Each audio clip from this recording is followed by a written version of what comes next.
त्याचा जीव जाईल ना रे. जाऊ दे त्याचा जीव जाऊ दे यासाठी मी पण थांबलो इथे. जीव जाऊ दे. अरे तुझ्या डोळ्यासमोर ते कायदा हातात घ्याल त्याला जीव मारायला आणि तुम्हाला थांब म्हणायला. मी काय म्हणालो तुला थांब म्हणून? तुला माहित आहे का ते कोणाला मारायला? माहित आहे नाही कोण होय ते? कोण होय माहित आहे का? तो एक बलात्कारी होय आणि त्या बलात्काराला यानं मारून बरोबरच केलं.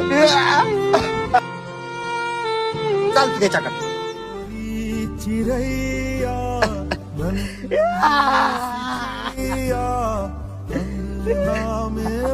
तू जे केलं ते योग्यच केलं. काय होतं एवढीशी चिमुकली होती तिच्यावर बलात्कार केला. जर भरचौकात आर्या चव्हाणचा कातील पेटवला असता तर दगडाने ठेचणारा दुसरा पैदा झाला नसता. म्हणून या नराला मला मी ठेसू मारलं. केलं तर योग्यच केलं यानं. ओढू नको. तू जे केलं ते योग्यच केलं. मेन